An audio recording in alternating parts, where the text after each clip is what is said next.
is here to check on your children. This is Megan Fackler. She stepped out of her SUV after an accident, believing everything would be all right. But she would soon learn that this very complacency was what put her children in danger. This true crime story unfolds with an unusual turn of events, disjointed answers, and the moment police realized the problem wasn't just with the car, but with the person behind the wheel. I'm not asking. Down there, Step out of the car. In October 2024, police in Ewing Township, New Jersey responded to a reported crash involving an SUV and a tractor trailer. According to initial reports, the SUV makes an unusually wide turn before striking the rear of the truck. When officers arrived, they immediately noticed 3 young children standing on the sidewalk near the damaged SUV. Hello. Quick question, is anyone injured? Who was involved? Is anyone injured? No, we're okay. Everyone's good? Yeah. Truck driver should be.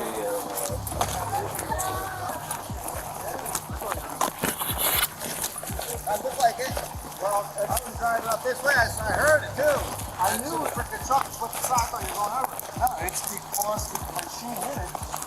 Oh, sir. Entire axle out. Yeah. Are you the driver? Yeah, she hit me. Excuse me, sir. Right here. You the driver? Yeah. You injured or anything? No, no, but I'm gonna need a record for Well, this. we know. The Just entire. give us a second, okay?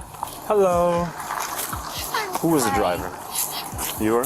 Yeah. All right. Officers begin checking for injuries. The truck driver reports no injuries. Attention then shifts to the SUV's driver, later identified as 39-year-old Megan Fackler. She confirms she was driving and attempts to explain what happened. Literally went to lacrosse, had some dinner, came back, and Which way were you traveling? we were traveling this way. So you're going down this way? Okay. No, we were going down this way. No, we were going this way. Oh, okay. I thought we were going the other way. So you're going down this way? Yes.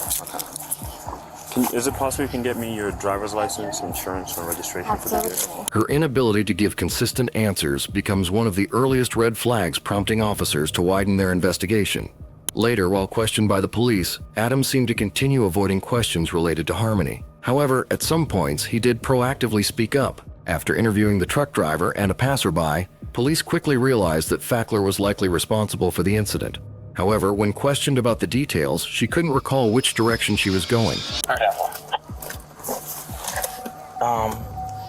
So you were traveling this way, and what were you? You said you're gonna make a left. Yes. Where? We were literally just trying to get home. I can. Right. But where were you trying to make a left onto? Here? This road right here? Grand Avenue. Well, we're on Grand Avenue. And then up 700 feet to Upper Ferry.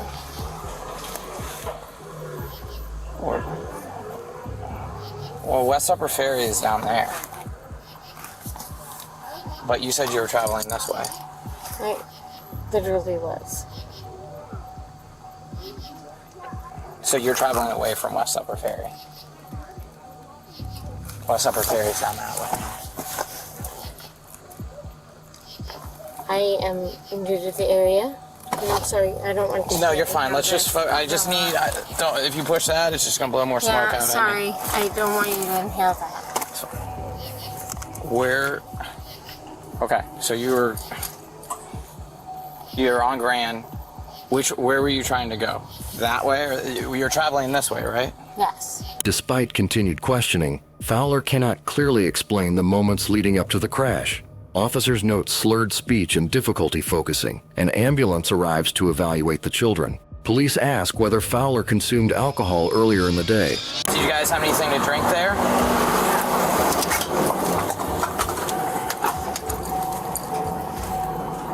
Why are there? The ambulance is here to check on your children. Did you guys have anything to drink there? No. Okay. You just like I understand you're in a crash, but you seem they're over there. You seem very disoriented. As like I'm just trying to get simple things here. Where you're going and what happened before the crash. And you're having trouble explaining that to me. I'm not. It's making me worry, and you're slurring your speech a little. So it's either an injury from this, or you guys were doing something. You were doing something prior. You all right? That is infecting I would never. Yeah, and I see there's 3 kids, and I would hope that's what I'm hoping. I just want to rule that out, but you're having a lot of trouble like helping me out here with what's going on. An EMT attempts to assess Fowler, but she refuses medical treatment. I'm sorry. Yeah, you can talk to him. I'm listening. The ambulance. I'm just making sure you're okay. No, I'm fine. You're fine. Okay. Why are you going through my I need stuff? to find the insurance. I can send it to you. Can you show it to me? Yes. Can you pull it up on your phone? Yeah, is this... Man, you got a big hit in the car, in the front end of this car here. We should absolutely go to the hospital. No, thank you. No, thank you. Yes. Did you pass out? No, Do you remember the whole thing? I do. Although Fackler claims she didn't want to go to the hospital, police records show that all 3 children complained of neck pain. As a result, they were all taken to the hospital for medical examination. Meanwhile, Fackler told police she was getting divorced and had moved in with her brother. Officers ask Fowler to contact her brother to come to the scene in case the children require immediate care. She initially resists, despite confirming she is living with him. Can you call your brother, please? So we have another party out here, just in case the kids have to go. What do you mean? Can you just call your brother and have him come out? Is he at home right now? Is he at home right now? Can you just give him a call? Wouldn't you want him out here? No. You don't want him out here? What kind of relationship do you have with your brother? Is it a good relationship? I mean, you're living with him, right? This became another concern for the officers, as the resistance delayed identifying the responsible caregiver for the children in the event of a medical emergency. And finally, she agreed to contact her brother. Hey, how are you? Good, how are you? I just got in a car accident. Oh my God, where are you? After continued interaction and observation, officers determined that a DUI investigation is necessary. Fowler is instructed to exit the SUV to begin field sobriety testing. She remains inside the vehicle and refuses to comply. I'm not asking you. Down Bear Tavern. Step out of the car. I'm not asking you. You understand that? I'm not asking you. This is not an option. Step out of the car.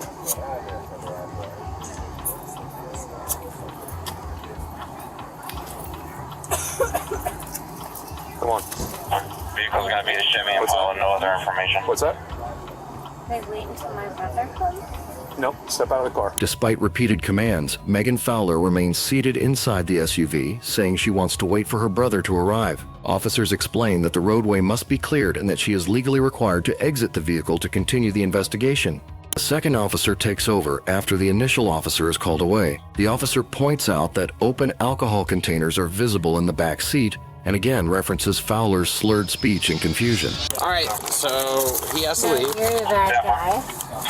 I'm not the bad guy. There's no bad guys here. This isn't good guy, bad guy. But You have open bottles in your car. Fowler is told she has 2 options: submit to field sobriety testing or be arrested for suspicion of driving while intoxicated. Like the other officer said, I'm going to give you an opportunity to run through these tests. But if you refuse, you're just going to be placed under arrest for suspicion of drinking under the influence of alcohol. She questions the process, argues about her understanding, and continues to stall. I am understanding. You're not, because I gave you 2 options. And I do understand, but you also have to understand there's 2 ways to understand something.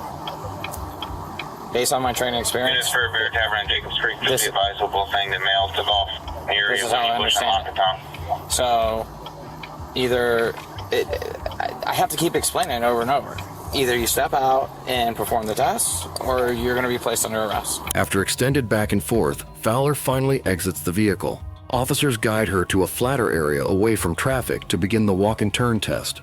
During the walk and turn test, Fowler struggles to follow instructions, repeatedly stops, loses balance, and fails to complete the steps correctly, even after multiple explanations. 1, 2, 3, 4, 5, 10. No?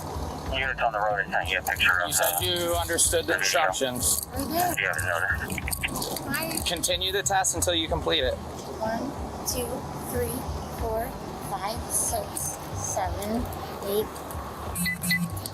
Okay. Officers proceed to the one-leg stand test. Fowler again has difficulty maintaining balance, interrupts instructions, and cannot complete the test as directed. So are you ready to begin? 1, 2, 3. 1, 2,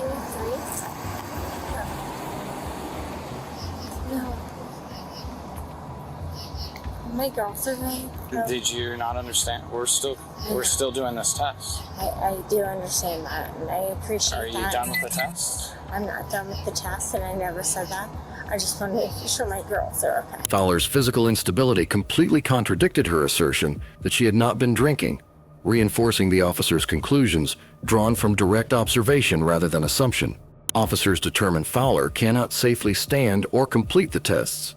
She is taken into custody for suspicion of driving while intoxicated. She verbally resists and questions the arrest as handcuffs are applied. You didn't give me the opportunity on camera. I did.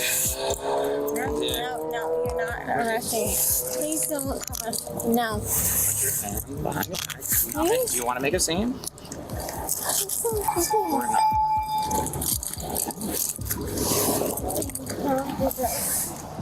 You're being placed under arrest for suspicion of driving while intoxicated. Fowler is escorted to a patrol vehicle. Officers note continued balance issues while walking. She requests access to her phone but is informed that personal property cannot remain with her while in custody. I need my phone now. You what? Can I please have my phone? No, ma'am. You can't have property in the back of the car. Once we get to the station, if you need to get a number out of it, but we have to process you once we get to the station. All right? Okay, sit. You can help out? Body's like...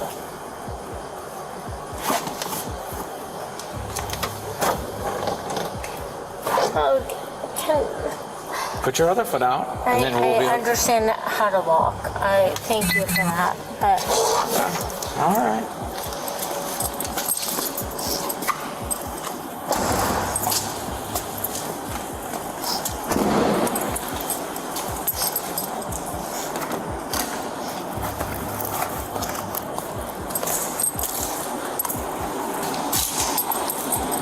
Going to.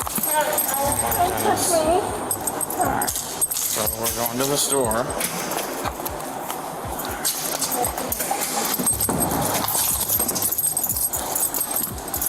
Alright, walk straight.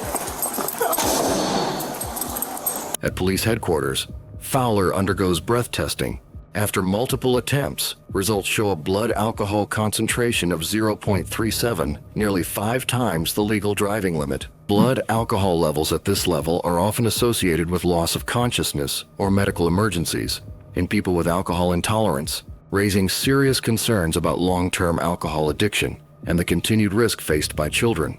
Court records later show Fowler is released on bail 2 days after her arrest. She is charged with 3 counts of failure to ensure a child's safety in the 3rd degree, each carrying a potential sentence of 3 to 5 years in prison. Police reports state the children are released into the care of their uncle. Media reports identify Fowler as a former New Jersey Department of Transportation Director of Statewide Planning. Her employment status following the arrest remains unclear. Fowler is scheduled to return to court for a pre-indictment hearing on May 21st.